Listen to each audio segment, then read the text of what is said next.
Jay Boyarsky, DA's office. Jay Boyarsky, Deputy District Attorney, Santa Clara County. It was my 15th birthday, and I felt so awful. Maricela Montes, high school honor student. Two people fighting for justice. At first glance, an unlikely team, but they are tied together by a set of tragedies. Maricela Montes was raped when she was a young child. I always felt that I had to hide something, I had to be extra happy, and I didn't want to let anybody let on that I was different. Jay Boyarsky prosecuted her alleged rapist, only to see him walk out a free man, all because of a poorly worded law. To this day, this happened last July, it's the worst injustice that I've ever seen. The injustice drove victim and prosecutor on a mission to change the law, to make sure that what happened in this courtroom never happens again. That's the passion that keeps me going, is I want to help, other people who have gone through this.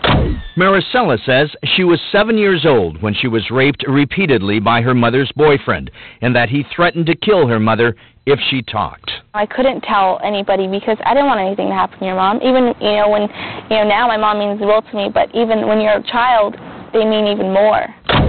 2 years ago, Maricela turned 15. It was her quinceañero, coming of age, an important event for Latinas. It often happens that a child will come out with this dark secret at such a rite of passage. And that's what Maricela did when she was 15. She told her mom. I don't think there's words to describe how I felt. I felt so free, just, as I was just a bird and I could just soar.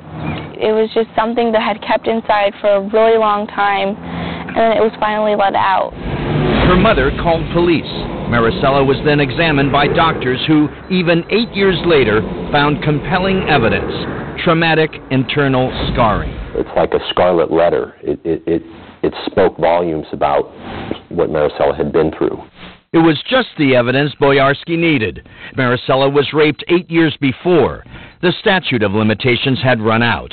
But the law said if Boyarsky could find clear and convincing evidence to corroborate Maricela's story, he could still prosecute the case. Now we had Maricela's word, and we had medical evidence that corroborated what she was saying. Police arrested the man who years ago had moved away, and they went to trial. Maricela told her story in open court. Just being in the same room with him all of a sudden was just so scary. All of those feelings came back. I felt like I was 7 years old. I felt like, I was just 5 minutes ago playing with my Barbies, and now here I've seen him. Then, the testimony of a nurse who had examined Maricela and found evidence of the traumatic scarring. Suddenly, in the middle of trial, the judge stopped the proceedings and dismissed the case.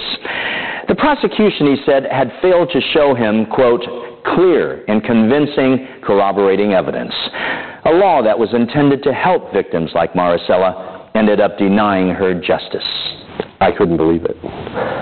The defendant, who was facing 40 years in prison for raping this little girl, walked out scot-free. Do you remember how you felt when you heard that?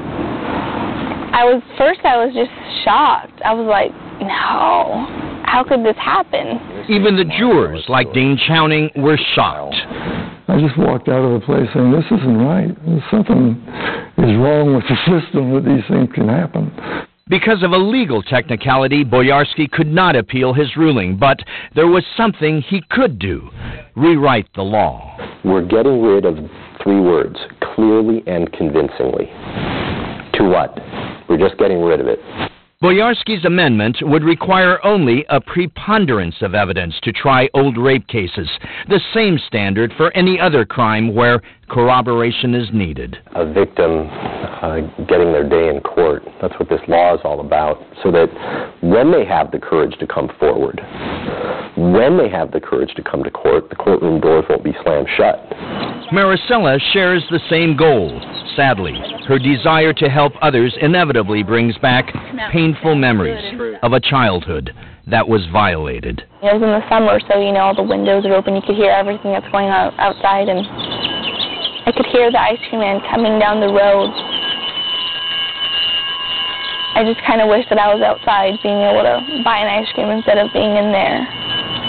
And so, now it's kind of every time I hear, an ice cream truck, it's just kind of like, oh, it just kind of brings back the memory, and you're just kind of, I should have been buying an ice cream. Vic Lee, KRON 4 News.